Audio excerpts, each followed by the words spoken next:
कुणी काहीही घडू शकतं, कुणी काहीही बनवू शकतं. ही सगळ्यात महत्वाची गोष्ट. फक्त निश्चय हवा, निश्चयाचा दृढ निश्चय व्हायला हवा. दृढ निश्चय तुम्हाला झपाटलेपण देतो, झपाटलेपण तुम्हाला समर्पण करायला भाग पाडतं आणि समर्पण तुम्हाला यश देतं. ही सगळ्यात महत्वाची गोष्ट आहे. ध्येय ठरवा, काय करायचं आहे आणि झोकून द्या स्वतःला. तुम्ही कोण आहात काही फरक पडत नाही, अजिबात पडत नाही. शिक्षक वर्गातनं दिलेला उतारा तपासत होते. एका मुलानं तो उतारा आणला नव्हता. शिक्षक चिडले, हात पुढं कर. छड्या मारत निघालेले. त्या मुलानं हात पुढं केला, पण छडी मारणार. तो शिक्षकाने त्या मुलाच्या हाताकडे बघितलं आणि त्याचा हात बघितल्यावर त्यांनी उगारलेली छडी माघारी घेतली आणि त्या मुलाला म्हणाले, तुला मारून तरी काय उपयोग आहे, तुझ्या हातावर विद्येची रेषाच नाही. त्या मुलाला वाईट वाटलं. त्यानं शिक्षकांना विचारलं, गुरुजी, हातावर विद्येची रेषा कुठं असते? गुरुजींनी सांगितलं, इथं इथं इथं रेषा असते. तुझ्या हातावर नाहीच आहे ती. उपयोग काय तुला मारून तरी? अचानक काय वाटलं कुणास ठाऊक, मुलगा सरकन वर्गाच्या बाहेर गेला. 5 मिनिटांनी परत आला. त्यावेळी त्याचा हात रक्ताळलेला होता. गुरुजींनी विचारलं, हे काय? तो मुलगा म्हणाला, त्या नियंत्यानं जी विद्येची रेष माझ्या हातावर काढली नाही ती मी बाहेर जाऊन चाकून काढून आलोय. आता मला विद्या घेण्यापासून कुणी रोखू शकणार नाही, कुणीच रोखू शकणार नाही. हातावर विद्येची रेष काढणारा तो मुलगा पुढे व्याकरणाचार्य पाणिनी म्हणून प्रसिद्धी झाला. अशक्य काय आहे? अशक्य काय आहे? काही काही काही अशक्य नाही, अजिबात नाही. तुमच्याकडे काय आहे काही नाही याच्याही पेक्षा तुम्हाला काय वाटतं हे महत्वाचं आहे, सगळ्यात महत्वाचं. खर तर मन सामर्थ्यशाली इतकं असतं, त्या मनाचं सामर्थ्य इतकं प्रचंड, तुम्ही काही करू शकता. एक मुलगा जो आंधळा होता, दिसतच नव्हतं त्याला, आंधळा आहे, कामाचा नाही म्हणून त्याला घरातल्यांनी सरळ हकलून दिला. पण तो भगवान श्रीकृष्णाची उत्तम अभंग रचना करायचा. त्याचा आवाज अत्यंत इतका गोड की साक्षात भगवान श्रीकृष्ण प्रकट व्हावेत की काय असा भास त्याच्या शब्दातून होत राहायचा. पण घरच्यांनी हकलून दिलेला. रस्त्यावरच्या एका झाडाखाली बसून भगवान श्रीकृष्णांचे अभंग म्हणायचा. माणसं भारावून जायची, त्याचं ऐकत राहायची. एकदा एका ज्येष्ठाने सांगितलं, अरे इथं झाडाखाली बसून भजन म्हणण्यापेक्षा या आग्रा मथुरा रस्त्यावर श्रीकृष्णांची अनेक मंदिर आहेत, त्यातल्या कुठल्या तरी एका मंदिरात जा. तो मुलगा उठला, श्रीकृष्णांच्या मंदिरात जाऊन बसला.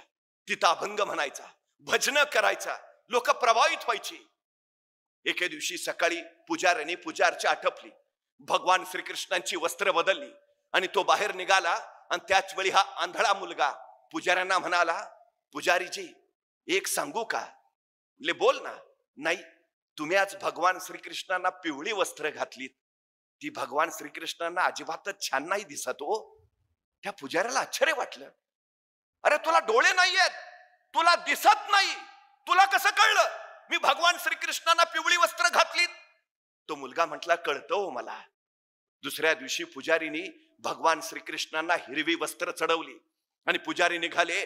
तसा तो आंधळा मुलगा म्हणाला, पुजारीजी भगवान श्रीकृष्णांना हिरवी वस्त्र छान दिसतायत. त्या पुजाऱ्याला आश्चर्य वाटलं, रे तुला दिसतंय कसं? दिसतं हो.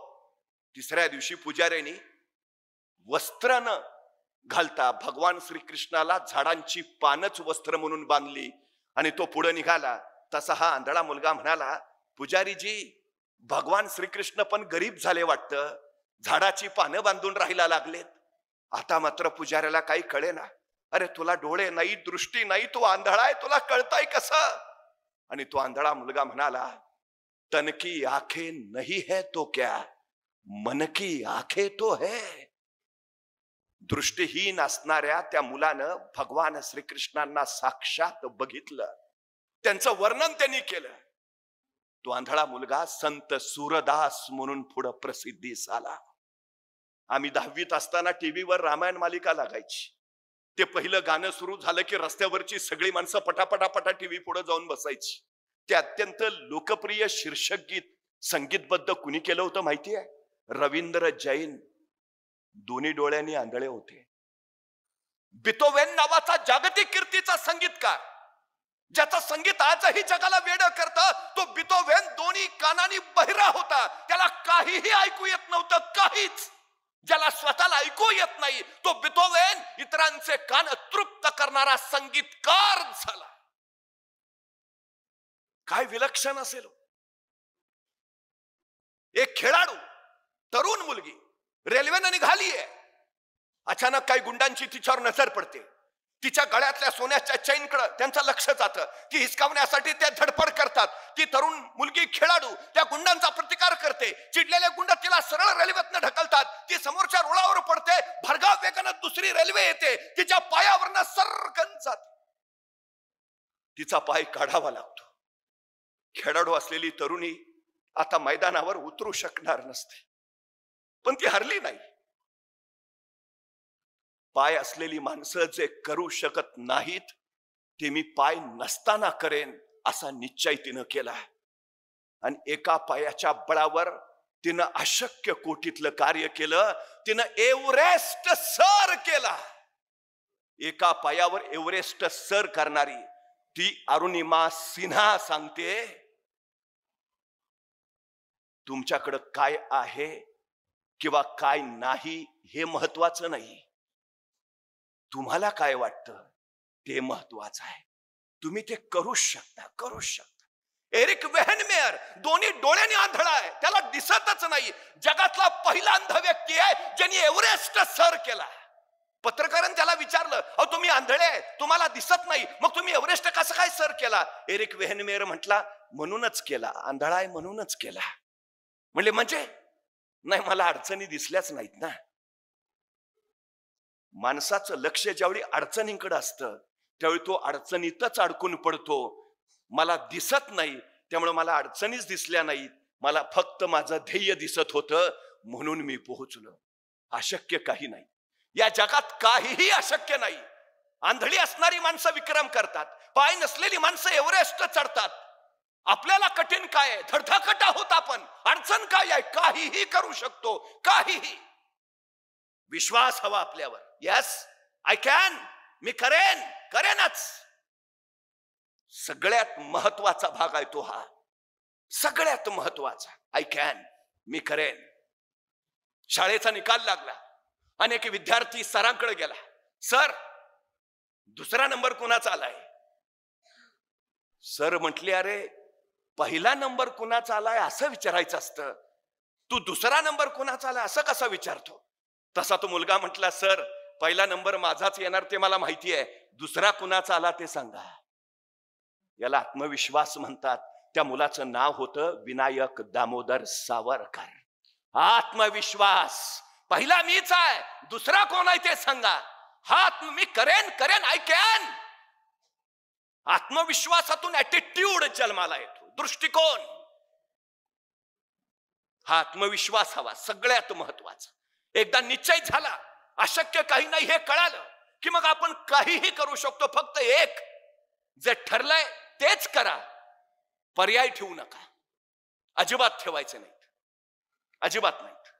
आमची हल्लीची अडचण काय झाली माहितीये? मी परवा एका मुलाला सहज विचारलं, काय रे 100 मीटर पळशील का?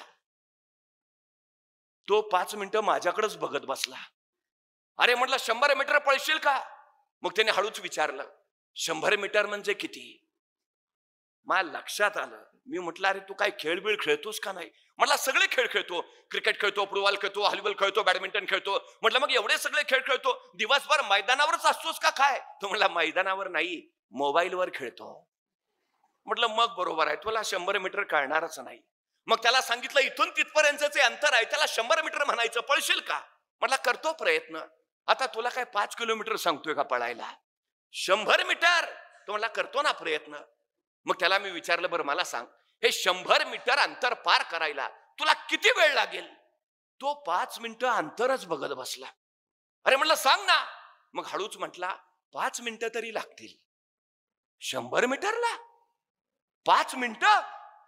अरे ऑलिम्पिक मध्ये हुसेन बोल्टचं रेकॉर्ड 9.98 सेकंदाचा आहे. हुसेन बोल्ट 10 सेकंदात 100 मीटर पळतो. तू 15 सेकंद म्हण, 20 सेकंद म्हण, 25 सेकंद म्हण, का 5 मिनिटं? माझं मला माहिती आहे ना.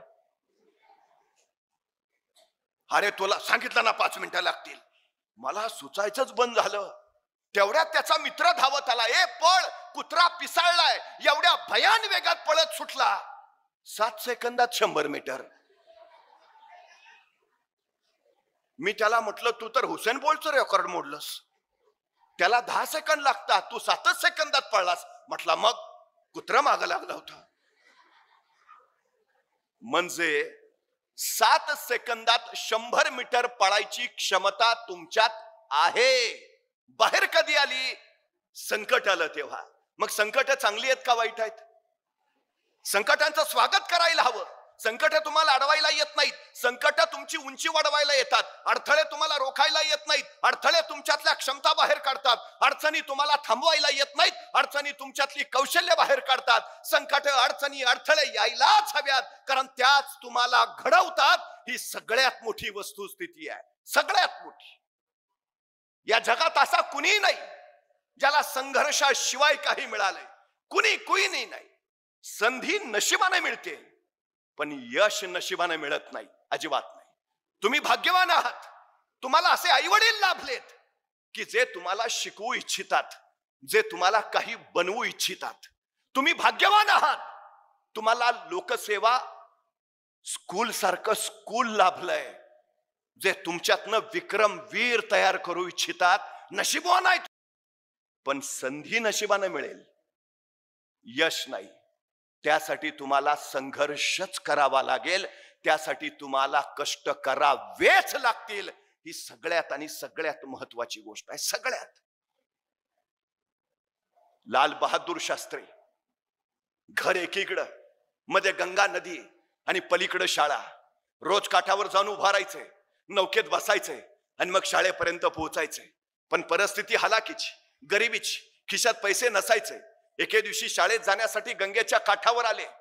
बराच वेळ उभा राहिले. नाविकांना विचारलं, लाल बहादूर येतोयस ना? लाल बहादूर म्हटले, नाही. जा तुम्ही. का रे? पैसे नाहीयेत माझ्याकडं. अरे मग उद्या दे. पण उद्या तरी कुठून येतील? अरे मग आल्यावर दे. नको, आई सांगते, आपलं ओझं दुसऱ्याच्या डोक्यावर नको. तुम्ही जा, मी येईन. नाव निघून जायची. लाल बहादूर शास्त्री अंगावरचे कपडे काढायचे. त्या कपड्यात स्वतःची वह्या पुस्तकं गुंडाळायचे. त्याचा मुंडा असं डोक्याला बांधायचे आणि सरळ गंगेत उडी घ्यायचे. झपाझप पोहत पलीकडच्या काठावर पोहोचायचे. परत काठावर कपडे घालायचे, वह्या पुस्तकं हातात, आणि मग शाळेत जाऊन बसायचे. परिस्थितीशी लढणारे ते लाल बहादूर शास्त्री या देशाचे पंतप्रधान झाले. संघर्ष तुम्हाला घडवतो. रामेश्वरमला पेपर वाटायचं काम करणारे APJ अब्दुल कलाम या देशाचे राष्ट्रपती झाले. तुम्ही कसे आहात, गरीब की श्रीमंत, याच्यावर तुमचं यश ठरत नाही, हे पहिलं लक्षात असू द्या. सगळ्यात महत्वाची गोष्ट आहे ती.